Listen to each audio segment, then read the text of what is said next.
말씀드린 것처럼 마가복음 16장 9절서부터 20절까지는 킹제임스 성경을 제외한 몇몇 성서들을 제외하고는 다 삭제되어 있거나 아니면 밑에다가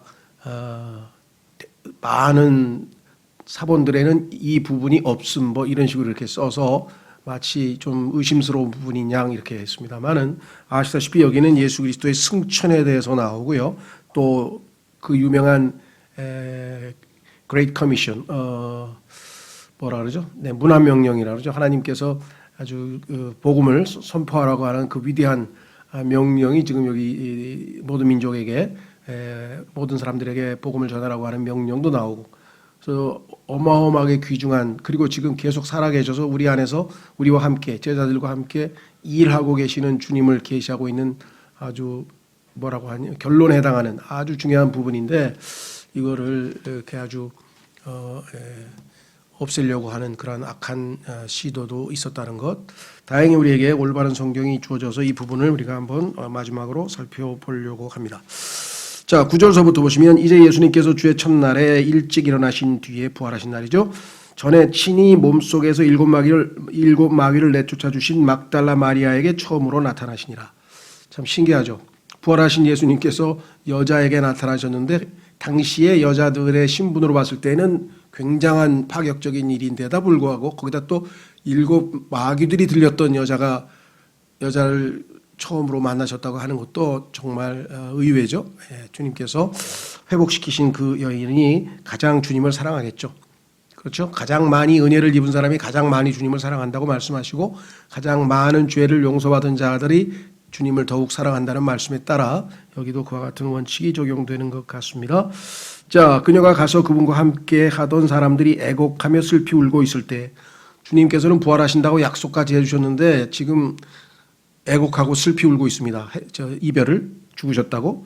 그들에게 고하였는데 그들은 그분께서 살아계시다는 것과 그녀에게 보이셨다는 것을 듣고도 믿지 아니하니라. 정말 우리가 생각할 때는 좀 이건 말이 안 되는데 이걸 어떻게 3년 반 동안 그렇게 많은 기적을 보고 그렇게 많은 죽은 사람을 살리는 것도 보고 어떻게 이걸 안 받아들이지? 이렇게 생각할지 모르는데요. 너무나 당연한 것도 성령께서 조명을 주셔서 눈을 뜨게 하시지 않으면 정말 알 수가 없습니다. 유대인들이 그렇게 성경을 가지고 몇백 년 동안 전통을 가지고 해도 예수님이 오셨을 때 그의 백성이 그를 알아보지 못했다고 요한복음 1장의 성경에서 분명하게 말씀했죠.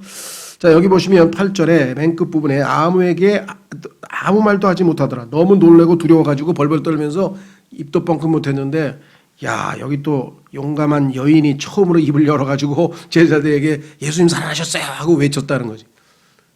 그런데 무슨 기독교가 무슨 여성을 어쩌고저쩌고 이런 이상한 얘기를 하는지 모르겠어요. 다만 교회 안에서의 질서에 있어서, 그렇죠, 가정에서의 질서에 있을 때 하나님께서는 우열을 둔 게 아니라 질서를 유지하려면은 남편을 머리에다 두고 또 교회도 소위 말하면 가정도 그렇고 교회도 그렇고 그 질서를 세우는 데 있어서의 역할이 다르고, 그와 같은 관점에서 이해를 해야 되겠죠. 여성을 무시한다든가 이건 있을 수도 없는 일입니다. 여기 보시면 가장 먼저 부활하신 예수님께서 나타나셨고 또 그 주님을 선포한 부인이 여인이었습니다. 자, 그런데 안타까운 것은 안 믿었습니다.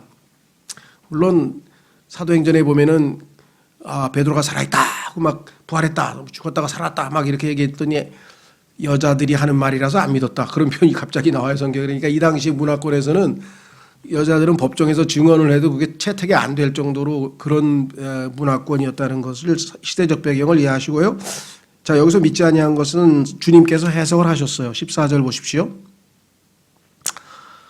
14절 보시면 그 뒤에 11 제자가 음식 앞에 앉았을 때 그분께서 그들에게 나타나사 그들이 믿지 아니하는 것과 두 번째 마음이 강팍한 것을 꾸짖으시니, 그러니까 이 사람들이 안 믿은 것은 마음이 강팍해서 딱딱해서 굳어 있어가지고 성령님께서 역사하실 수가 없어요. 마음이 부드러워야지, 그렇죠? 부드러워야지 하나님의 말씀이 역사하시고 깨닫게 해주시는데 아주 딱딱하게 굳어 있어가지고서는 불신으로 임했다라고 하는 것을 우리가 할 수 있고요. 더더군다나 요 9절서부터 11절까지 내용은 요한복음 20장에 보면은 그 내용이 보충 설명이 되어 있는데 그 중에서 한 구절만 보겠습니다. 요한복음 20장 9절에 보면 이들이 믿지 못한 것은 구약 성경에 나와 있는 내용을 이해를 못해서 그렇다 이렇게 써 있어요. 성경 공부를 많이 하긴 했을지 모르겠는데 깨닫지 못한 채로 해버리면 그런 일이 발생할 수 있겠죠. 그렇죠? 20장 9절 요한복음 20장 9절 이는 그가 반드시 죽은 자들로부터 다시 일어나야 하리라 하신 성경 기록을 아직 알지 못하였기 때문이라. 하나님 말씀을 알았더라면 그 약속대로 예언대로 일어나셨구나 하고 막 기뻐하고 좋아했을 텐데 성경을 모르니까 예수님이 부활하신 것도 지금 이해할 수 없는 또는 믿지 못하는 그런 상황이 되어버리는 것을 우리가 확인해 볼 수가 있습니다. 그렇죠? 그래서 아까 얘기했던 요한복음 20장에 나와 있는 내용들이 어떤 일이 벌어졌는가 한번 그냥 쭉 읽어보죠. 자, 요한복음 20장 1절부터 보시면 마가복음에는 간략하게 요약이 되어 있어서 구체적인 내용이 안 나오는데 요한복음에는 설명이 있으니까 그래서 상황을 파악하고 가겠습니다. 주의 첫날 일찍 아직 어두울 때 막달라 마리아가 돌무덤에 와서 돌이 돌무덤에서 옮겨진 것을 보고 이에 달려가서 시몬 베드로가 예수님께서 사랑하신 다른 제자에게 나와, 그러니까 베드로와 다른 제자, 이건 요한이죠. 나와 그에게 이르되, 그래서 요한이라고 하는 이름 대신에 사랑하신이란 이름을 계속 요한은 썼다 그랬죠. 자기 이름을. 그에게 이르되 그들이 주를 돌무덤에서 옮겨다가 어디 두었는지 우리가 알지 못하노라 하니라. 예수님이 안 계신다. 근데 부활하신 것을 지금 모르고 있으니까 어디다 딴 데 옮겨놨는지, 시체를 어디다 딴 데 옮겨놨는 줄 알고 어디냐고 물어봤어요.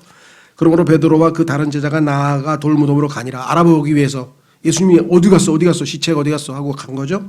이처럼 그들 둘이 같이 달려갔는데 그 다른 제자가 요한이 베드로를 앞질러 달려가서 먼저 돌무덤에 이르렀더라. 그가 몸을 구부려 안을 들여다보고 아마포가 놓인 것을 보았으나 아직 들어가지는 아니하였더라.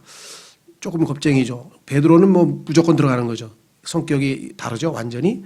그 뒤 시몬 베드로가 그를 따라와서 돌무덤에 들어가 보매 아마포가 놓여 있고 또 그분의 머리 주변에 있던 수건은 아마포와 함께 놓이지 않고 함께 개인체 한 곳에 따로 놓여 있더라. 그래서 예수님이 없어진 것을 확인했죠. 그제야 돌무덤에 먼저 왔던 그 다른 제자도 들어가서 보고 믿었으니, 이제서야 믿는 거예요. 이런 상황을 다 보고 나서야. 그때까지는 몰랐기 때문이었다라고 성경에 기록을 했습니다. 자, 그 다음에 이제 12절로 가겠습니다. 마가복음 16장 12절. 12, 13절의 내용은 그 유명한 엠마오라고 하는 거죠. 엠마오로 가던 그 고향이죠. 얼마나 떨어져 있는지 정확하게 나와 있지는 않습니다만은 그저 한 10km 내외에 떨어져 있는 자기 고향으로 이제 낙향하는 거예요. 모시던 주군이 죽었다니까 우리는 이제 집으로 갈 수밖에 없다. 그리고 그런 상황이 된 거죠. 자, 12절. 그 뒤에 그들 중에 두 사람이 걸어서 시골로 갈 때, 이게 엠마오죠. 누가복음에 나와 있습니다. 그분께서 다른 모습으로 그들에게 나타나시니라. 근데 못 알아봤죠. 그들이 가서 남은 사람들에게 그것을 고하되 그들 역시 믿지 아니하니라. 자, 이것도 누가복음을 한번 가보겠습니다. 누가복음에 가면은 그 유명한 예수님께서 성경을 풀어서 설명해 주니까 마음이 뜨거웠다라고 하는 고백을 했던 그 장면이죠. 그렇죠? 자, 엠마오로 가는 그 사람들의 모습이 누가복음 24장 13절서부터 나와 있습니다. 누가복음 24장 13절. 보라, 바로 그날에 그들 중에 두 사람이 예루살렘에서 60스타디온쯤 떨어진 엠마오라 하는 마을로 가면서 일어난 이 모든 일에 관하여 함께 이야기하더라. 그들이 함께 이야기를 나누며 의논할 때 예수님께서 친히 가까이 오사 그들과 같이 가셨으나 그들은 눈이 가려져서 그분을 알아보지 못하더라. 예수님이 영적인 몸을 입고 나타나니까 예수님인지를 못 알아봤어요. 그분께서 그들에게 이르시되 너희가 걸으면서 서로 주고받는 이것들이 무슨 대화이기에 너희가 슬퍼하느냐 하시니, 그들 중에 한 사람 곧 글로바라는 이름을 가진 자가 대답하여 그분께 이르되 당신은 예루살렘에서 단지 나그네로 있기에 요즘 거기서 일어난 일들을 알지 못하느냐 하거늘. 아니 어디 딴 데서 왔습니까? 아니 예루살렘에서 일어난 그 엄청난 사건을 모르신단 말씀이요? 이렇게 물어봤죠. 딴 데서 와서 모르는가 보다. 그분께서 그들에게 이르시되 무슨 일들이냐 모른 척하고 계십니다 하시매 그들이 그분께 이르되 나사렛 예수님에 관한 일들이니라. 그분은 하나님과 온 백성 앞에서 행동과 말에서 능력 있는 대언자였는데 수제사장들과 우리의 치리자들이 그분을 넘겨주어 정죄받아 죽게 하고 십자가에 못 박았느니라. 그러나 우리는 그분께서 이스라엘을 구속할 분이시라고 믿었노라. 분명히 그렇게 믿었는데 이분이 죽었어요. 이 모든 것 외에도 오늘은 이런 일들이 이루어진 지 4월째 되는 날이요. 오늘이 3일째 날이다. 또 우리 일행 중에 어떤 여자들도 참으로 우리를 놀라게 하였으니 그들이 일찍 돌무덤에 갔다가 그분의 몸을 보지 못하고 와서 말하기를 자기들도 그분께서 살아계시다고 말한 천사들의 환상을 보았다고 하였으며, 그런데 천사들이 그분이 살아났다는 소리를 들은 여자들도 있다더라. 이게 안 믿은 거죠. 있다더라. 또 우리와 함께 있던 자들 중에 어떤 사람들이 돌무덤에 가서, 아까 베드로죠.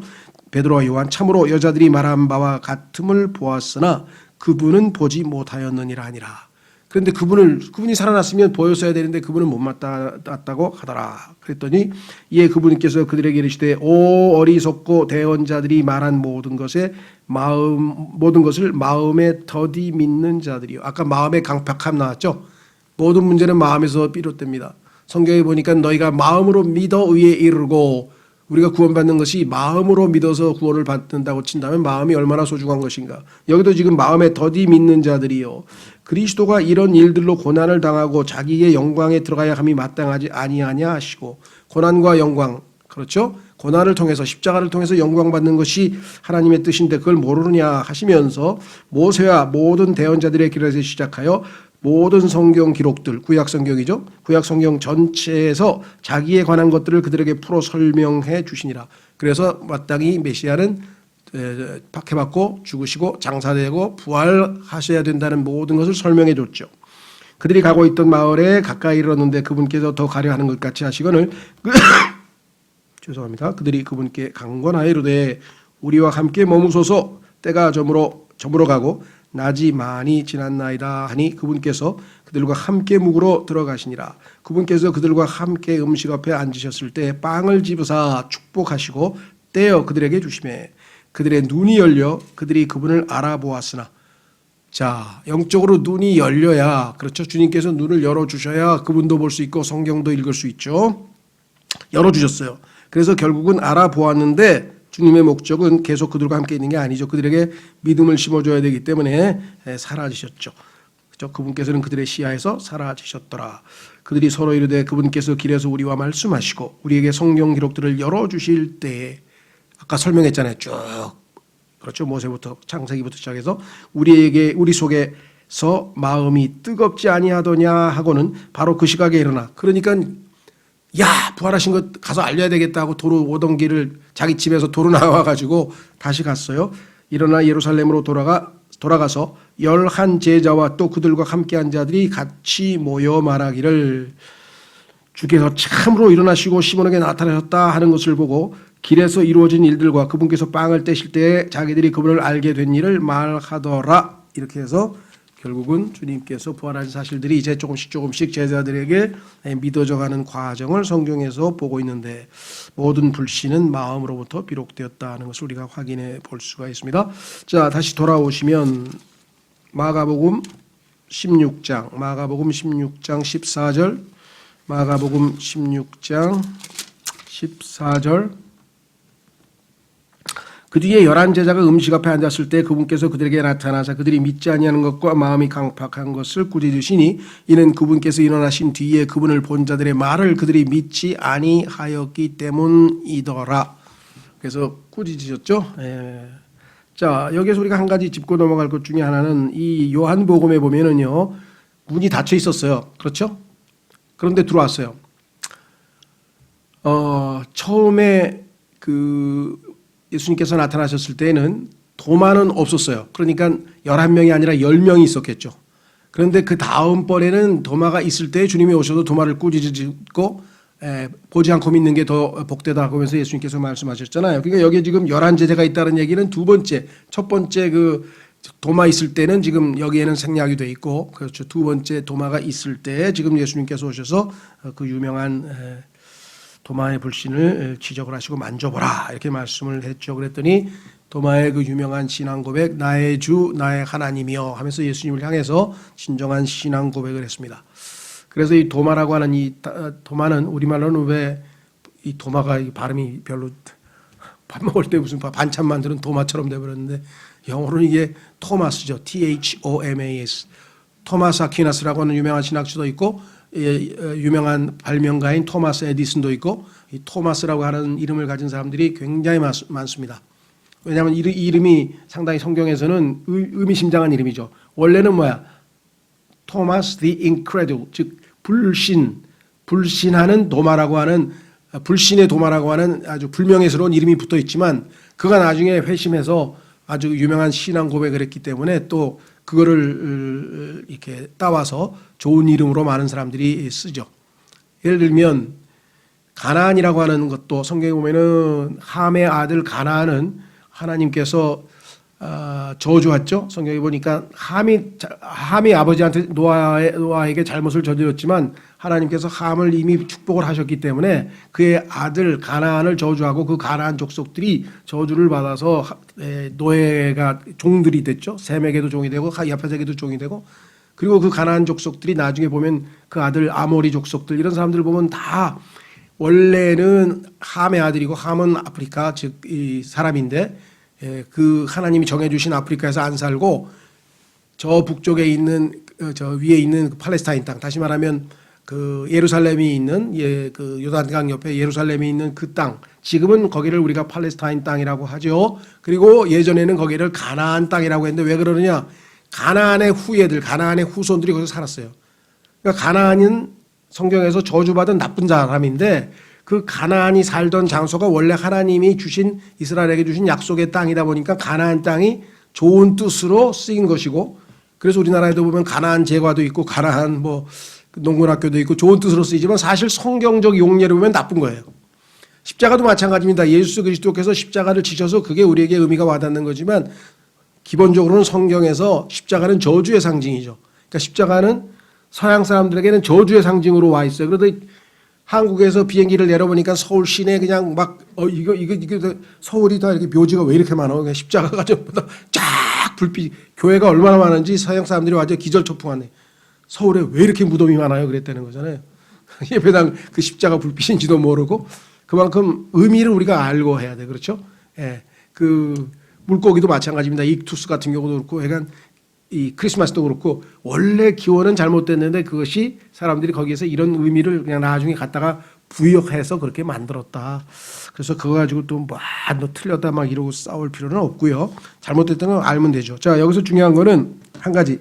문이 닫혔는데 들어갔다. 그러니까 지금 현재 우리가 지금 이 건물에 지금 다 벽이 있는데 우리가 부활한 몸을 입잖아요. 부활한 몸을 입으면 여기를 그냥 쑥쑥 들락날락 할 수 있어요. 예수님처럼. 그래서 요엘서에 보면은 하늘에서 우리가 예수님과 함께 이 지상의 군대로 내려올 때 칼을 지상에 있는 그 아마겟돈에서 적그리스도의 부하들의 칼을 맞아도 칼이 우리를 피를 내지 못해 피가 없는 몸이잖아요. 우리가 그렇죠.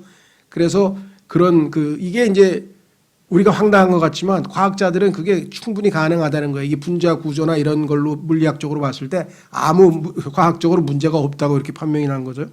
자, 그 다음에 두 번째는 예수님께서는 몸을 가지고 계셨어요. 영만, 그렇죠? 예수님은 사람들이 예수님이 무리를 걸어오니까 영이다 그랬죠. 영이다 그랬더니 예수님께서 아니라고 하면서 이 말씀하셨죠. 그리고 영이 아니라는 것을, 몸이 아니고 영이 아니고 몸도 입었다는 것을 입증하기 위해 예수님께서 먹을 거 달라 그래가지고 실제로 잡수셨잖아요. 그렇죠? 자, 그래서 이와 같은 것을 우리가 보면 됩니다. 나중에 우리가 썩지 않은 영적인 몸을 가지면 맛있는 거 먹지도 못하고 이게 무슨 이렇게 생각하는 분이 있어요. 천년왕국에 가서 자기는 우리는 아무것도 안 먹는 줄 알고 충분히 먹어요. 걱정하지 마세요. 맛있는 거 다 먹어요. 예. 자, 그 다음에 15절 그분께서 그들에게 이르시되 너희는 온 세상에 가서 모든 창조물에게 복음을 선포하라. 뭐 명백한 말씀인데요.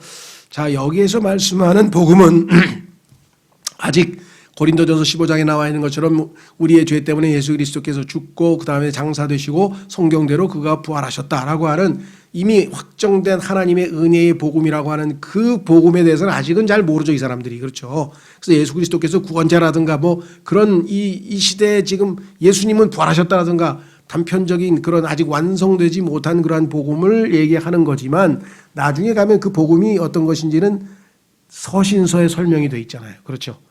그래서 사복음서에서 일어난 모든 사건들의 의미를 교리적으로 설명해 놓은 책이 바로 서신서다 이 말이죠.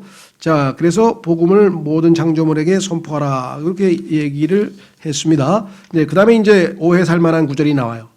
많은 사람들이 질문했는데 제천에 계신 어떤 형제님도 예전에 질문해서 제가 짧게는 답을 했습니다만은 다시 한번 보시면 믿고 침례를 받는 자는 구원을 받으려니와 믿지 않는 자는 정죄를 받으리라. 믿으면 구원받는데 침례를 받아야 구원받는가요? 이렇게 지금 바로 나온단 말이죠.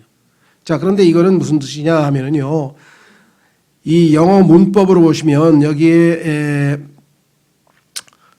믿고 우리는 이제 고가 나오고 영어는 and가 나오는데 만약에 이게 두 가지 다시 말해서 믿고 난 다음에 그렇죠? 믿음 가지고만 구원 못 받아요. 그러니까 믿고 난 다음에 그리고 또 침례도 받아야 구원받는다. 이렇게 의미가 되려면 여기 콤마가 하나 찍혀야 돼요. 16정에 he that believe 그다음에 콤마 and 이렇게 나와야 돼요.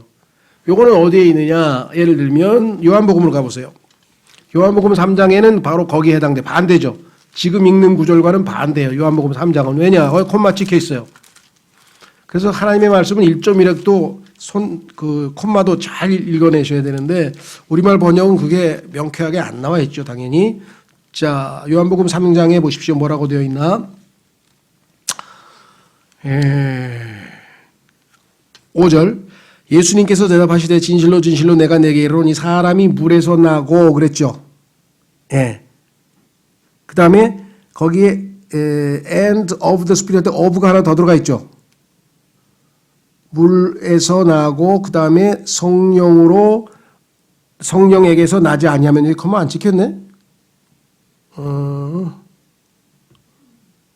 찍혔나요? 아니 잠깐만요. 이거는 확인이 안 돼. 제가 다시 한번 확인해 봐야 되겠네. 이거 제가 잘못 설명하는 거네. 난 콤마가 찍혀 있는 줄 알았는데 그 end 앞에. 하여간 뭐 지금 그건 나중에 하고요. 여기도 지금 콤마가 안 찍혀 있는데 뭐라고 돼 있냐면은 두 가지를 생각하시면 됩니다.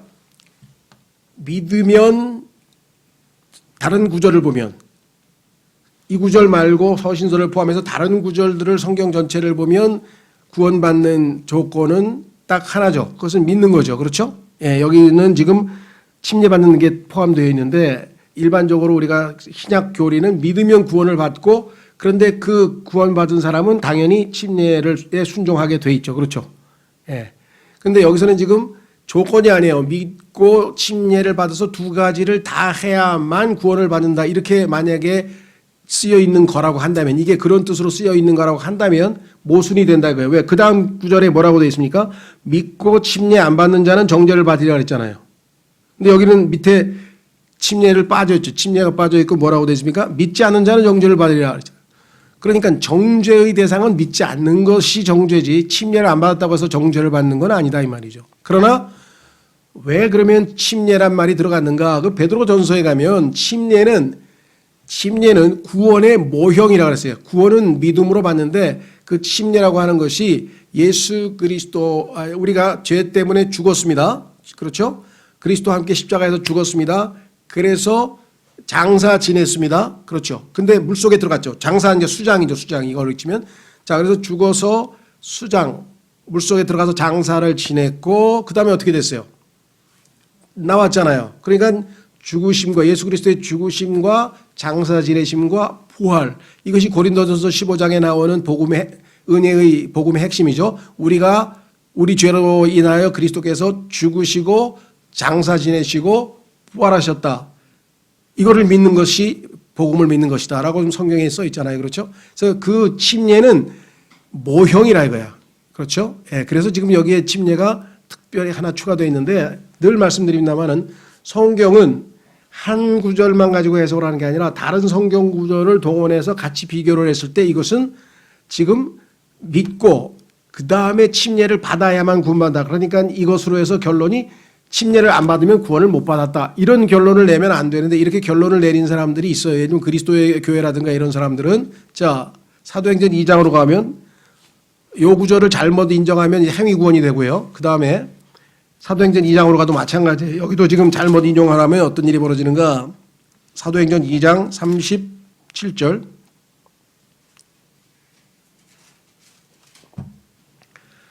오순절날 일어나서 이스라엘 백성들에게 외칩니다. 너희 이스라엘 백성들아, 유대인이여 들으라. 지금 이 사건은 이런 것이다. 하나님께서 이 엄청난 오순절에 성령 강림을 하셨다 하면서 막 쭉 설명을 하다가 설교를 듣고 유대인들이 찔림을 받아가지고 37절 이에 그들이 이 말을 듣고 마음속으로 찔려, 이들은 유대인들입니다. 베드로와 나머지 사도들에게 이르되 사람들아, 형제들아, 형제는 유대인들이니까 형제들아, 우리가 어찌할까? 그러면 어떻게 해야 되냐? 구원받으려면. 그랬더니 이에 베드로가 그들에게 이르되 회개하고 너희 각 사람이 주 예수 그리스도의 이름으로 침례를 받아 죄들의 사면을 얻어라. 그러면 침례를 받아야만 죄 사면을 받습니까? 지금 우리가? 아니죠. 그런데 여기서 이렇게 얘기했어요. 그 다음에 뭐라 했어요? 그리하면 너희가 성령님을 선물로 받으리니. 그러면 사도행전 2장 38절에 따르면 신약교회의 모든 교리가 다 안 맞아요. 안 맞아요. 우리는 어떻게 됩니까? 회개하고 예수 그리스도를 믿죠? 그렇죠. 그럼 어떻게 돼요? 성령을 받죠. 그 다음에 뭐예요? 사람들에게 나 예수님 믿고 구원받아서 옛사람은 죽었어. 그래서 나 침례 받을 거야. 난 장사 지내고 그 다음에 새 사람으로 부활할 거야. 그래서 침례 주세요 하고, 그러면 맨 끝에 성령부터 받고 침례를 받지 침례 받고 성령 받나요? 아니죠. 요게 또 이제 소위 말하는 기쁜 소식 선교에서 가르치는 거예요. 침례를 받아야만 성령을 받는다고.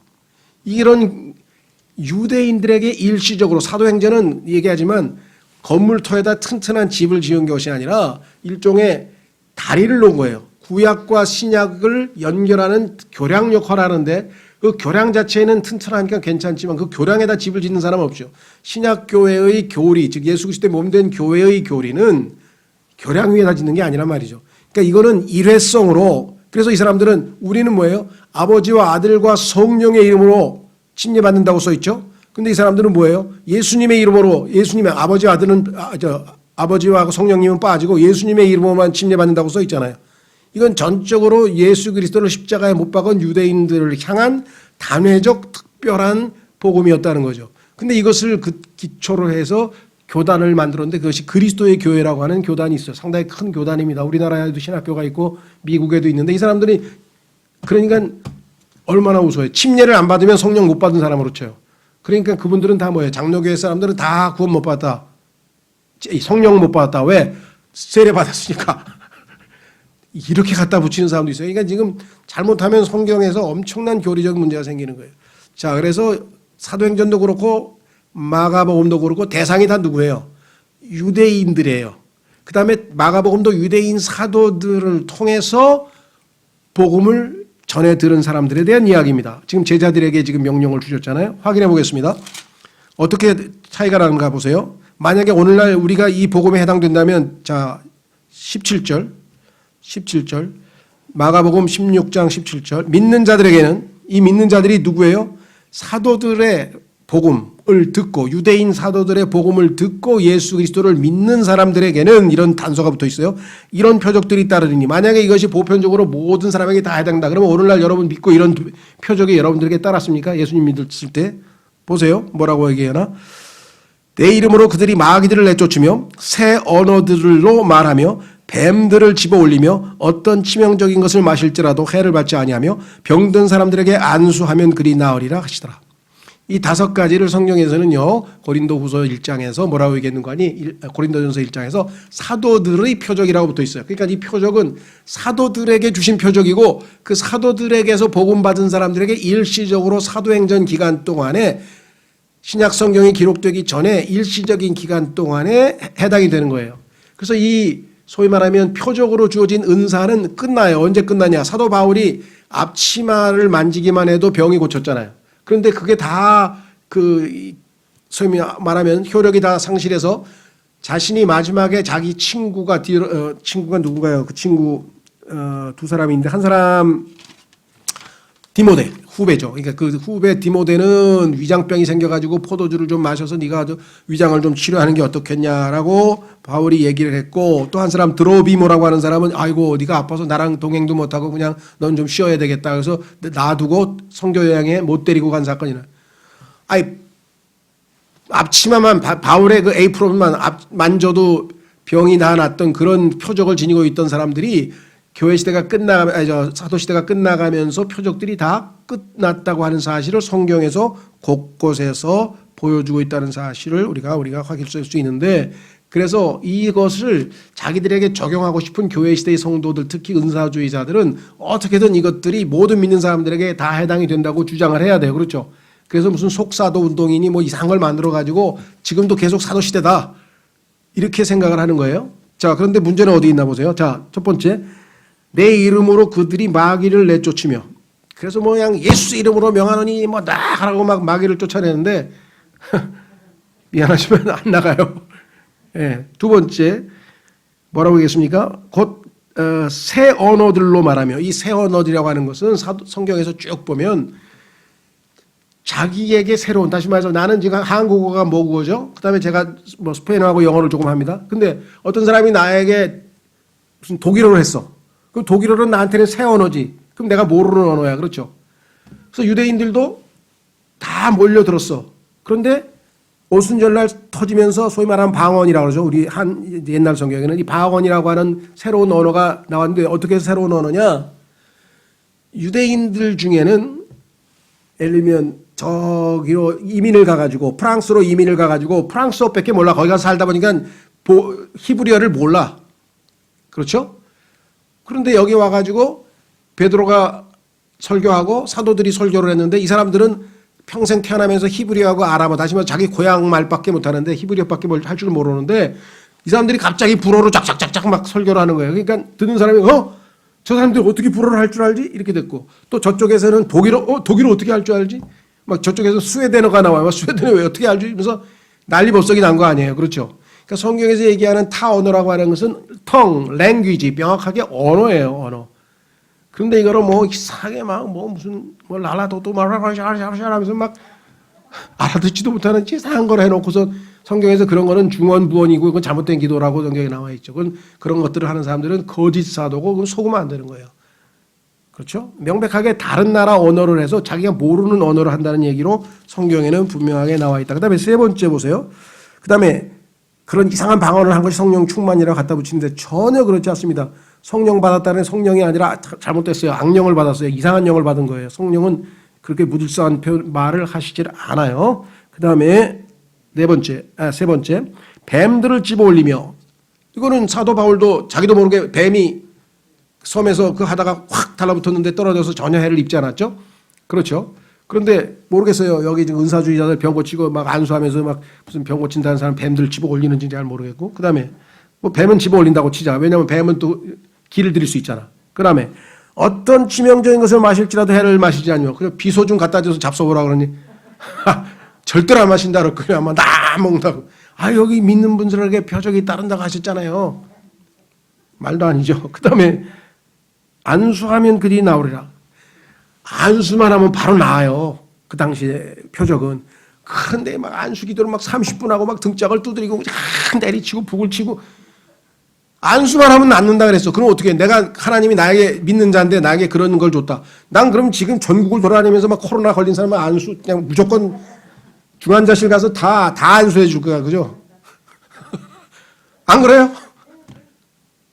치맛자락만 만져도 다 나았는데. 그러니까 이게 얼마나 엉터리냐. 왜 엉터리냐. 자기에게 해당이 안 되는 걸, 그렇죠. 해당이 안 되잖아요. 대학생들은 대면 수업을 안 하고 비대면 수업을 하니까 학교에 오지 말라. 그러나 중고등학교 학생들은 반드시 학교에 와야 된다. 이렇게 신문을 놨는데, 고등학생이 나 학교 안 가는 대면 수업 안 해. 비대면으로 할 거야. 그럼 자기에게 해당이 안 되는 거잖아요. 예를 들면. 그러면 결석 처리되지. 그래서 여기서도 지금 유대인들에 한해서 한시적으로 교회 시대가 정착돼서 하나님의 말씀이 완전히 세워져서 완성돼서 그 시대에 있는 일시적인 과도기적인, 그렇죠? 그래서 구약에서 신약으로 넘어가는 시대고 유대인으로부터 교회 시대로 넘어가는 그 과도기적인 현상들이 여기에 기록되어 있기 때문에 사복음서가 위험하다는 거예요. 사복음서 내용은 굉장히 중요한 하나님의 말씀이지만 사복음서 생각해 보세요. 이거 사복음서 신약 성경인데요? 그러니까 우리 저 산상 설교 지켜야 되지 않습니까? 지켜보세요. 지켜지나. 왜?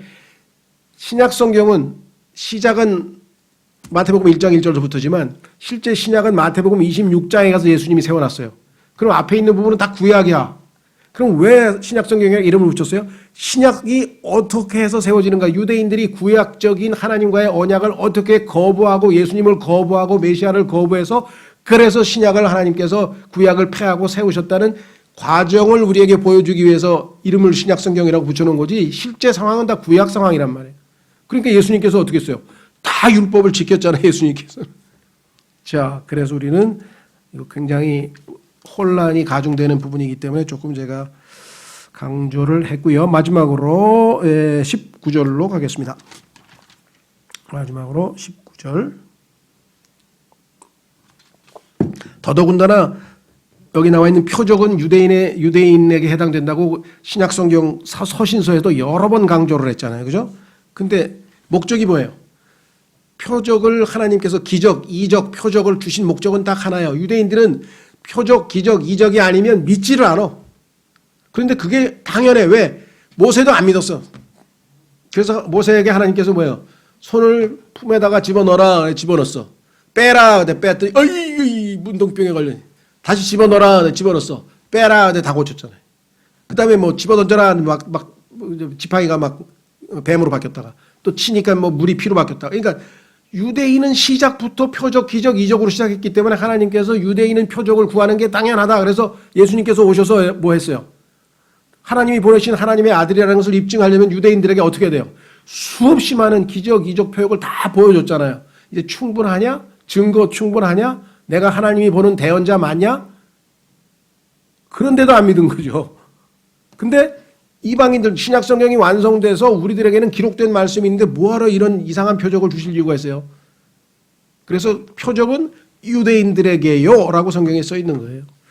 조심하셔야죠. 성경에 보니까 자기는 유대인도 아닌데 유대인이라고 하는 사람들에 대해서 하나님이 혼내주신다고 계시록 2장에 써놨네요. 아 정말 오늘날도 보니까 막 속사도라 그러고 뭐 자기네들이 막 뭐 유대인이라 그래가지고 막 지금 그 유대인들 무슨 운동에 참여해가지고 계속 막 자기가 이방인이고 한국 사람인데 막 유대인인 척하는 사람 또 있더라고 보니까 막 뭐죠 유월절도 지키고 뭐 별걸 다 지켜.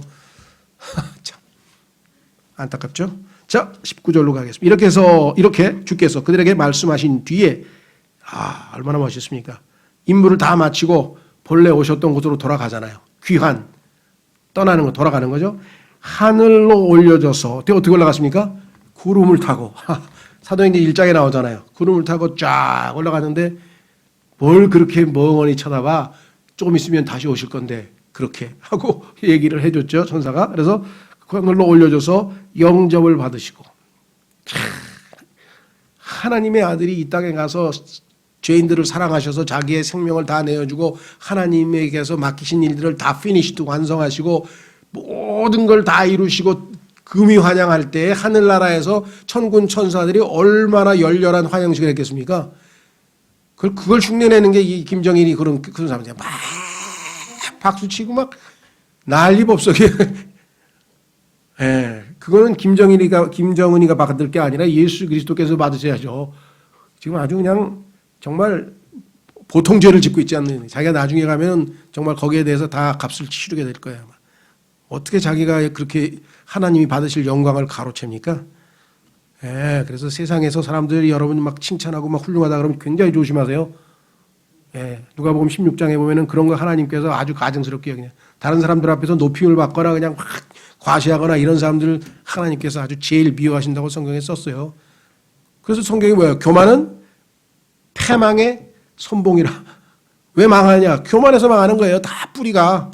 그 교만의 뿌리가 어디예요? 마귀잖아요. 마귀가 내가 저 높은 하늘나라의 북쪽에 있는 그곳에 올라가가지고 그냥 하나님하고 한번 요즘 표현으로 하면 맞짱을 한번 뜨겠다. 비길이라 맞짱을 한번 뜨겠다. 이렇게 했으니 얼마나 교만합니까? 그래서 모든 교만한 자들의 왕이라고 욥기 41장에 그 이름이 써 있어요. 그는 모든 교만한 자들의 왕이라.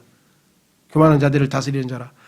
자, 이렇게 해서 주께서 그들에게 말씀하신 뒤에 하늘로 올려서 영접을 받으시고 하나님 오른편에 앉으시니라. 그래서 성경에 하나님 오른편에 앉아 계셨다는 말이 히브리서 1장 3절에 나오고 8장 1절에 나오고 10절에 나오고 곳곳에서 예수님은 지금 셋째 하늘에 계신 하나님 보좌 우편에 앉아 계신 것으로 분명하게 기록되어 있죠. 시간이 없어서 다 찾지 못하네요. 안타깝습니다. 자, 그래서 이 올라가신 주님은 성경에 보니까 승천하셨죠? 영광을 받으셨어요. 그 얘기가 사도행전 2장에 써 있고요. 영광과 존귀의 관으로 씌웠다. 히브리서 2장에 써 있고요. 하나님께서 그분에게 뛰어난 이름을 주셨다. 빌립보서 2장에 써 있고요. 모든 것들의 주님이 되셨다. 사도행전에 써 있고요. 만물 위에 머리가 되셨다. 에베소서에 써 있고요. 모든 권능을 다 받으셨다. 하나님이 모든 권능을 마태복음 28장에 보면 다 예수님께 주셨다 그러잖아요. 그러니까 어마어마한 모든 권리와 모든 권한과 모든 능력을 다 가지고 지금 하나님 보좌 우편에서 이 땅에 있는 모든 자들을 발등상에 받으시고 발로 밟으실 때까지, 즉 굴복시키실 때까지 지금 기다리고 계신다고 성경에 써 있잖아요. 그래서 이 땅에 뭐예요? 때가 되면 내려오셔서 이들을 다 마태복음 25장에 거기에 뭐라고 됐습니까? 민족들의 심판. 여호사밧 골짜기에서 그들을 다 심판하셔서 멸하시고 이 땅에 천년 왕국을 세우셔서 왕으로 등극하실 것이다 그랬습니다. 그 종말론에 대한 얘기는 잘 배우셨으니까요. 20절 그들이 나아가서 모든 곳에서 복음을 전파함에 순종했죠. 그래서 여러분과 저에게까지 복음이 온 거예요. 이게 얼마나 복된 일입니까? 또 여기서 우리도 이제 복음을 많이 여러 곳에다 수출하죠. 우리 교회에서도 한 명 파송했고 또 지원하고 있죠. 그들과 함께 일하시며, 죽으신 분이 아니니까 어떻게 일하셔요? 성경에 보니까 그분이 성령으로 우리 안에 들어오셨잖아요. 그렇죠? 그래서 그분이 우리 안에서 지금 일하고 계신다고 빌립보서에 써 있고 에베소서에 써 있고 골로새서에 써 있고, 그것도 그냥 일하는 게 아니라 강력하게 일하고 계신다고 성경에 썼죠. 함께 일하시는 분, 우리와 함께 일하시며, 그래서 우리를 동역자라고 그랬어요. 예수 그리스도와 함께 동역하는 자라, 동역자, co-workers, 함께 일하는 자. 따르는 표적들로 말씀을 확증해 주시니라. 왜 이때는 표적을 했을까요? 아직 성경이 완성되지 않고 때가 아직 안 됐죠. 그래서 사도행전 기간 동안에는 사도들을 통해서도 표적이 많이 나타났죠. 그죠? 아까 얘기했던 사도 바울을 통해서도 뭐 뱀이 물려도 독이 안 묻는다든가, 또 이 앞치마만 만져도 병이 다 낫는다든가, 이런 기적들이 계속해서 일어났었다라는 것을 알 수 있죠. 지금 현재도 우리와 함께 하나님의 말씀을 선포하고 뜻을 이루고 계시죠. 그래서 여기 보면 지금 현재도 일하시는 살아계시는 예수 그리스도의 모습으로 끝났고요. 그래서 아멘 이렇게 해서 끝났네요. 모든 사복음서는 아멘으로 마무리가 됐습니다. 아멘이란 단어의 의미는 그렇습니다, 옳습니다, 맞습니다, 그런 뜻이죠. 자, 그래서 이제 우리는 잘 마쳤고요. 다음 주부터는 베드로전서 공부를 하도록 하겠습니다. 오늘 시간에 오늘 주신 마가복음 공부를 통해서 주님께서 정말 만주에 주시고 온 우주에 창조 주시고 온 우주를 주관하시는 분이심에도 불구하고 아버지의 말씀에 순종해서 이 땅에 오셔서 종으로서, 하나님의 종으로서 묵묵히 하나님을 섬기고 그 다음에 죄인들을 섬기고 그와 같은 본을 보이셨는데, 저희가 이 땅에서는 주님이 오신 목적이 섬김을 받으러 온 것이 아니라 섬기러 오신 것처럼 마가복음에 계시된 그 예수 그리스도를 우리가 본받아서 섬기는 자로서 이 땅에서의 사명을 다할 수 있도록 저희를 도와주십시오. 다 같이 기도하겠습니다.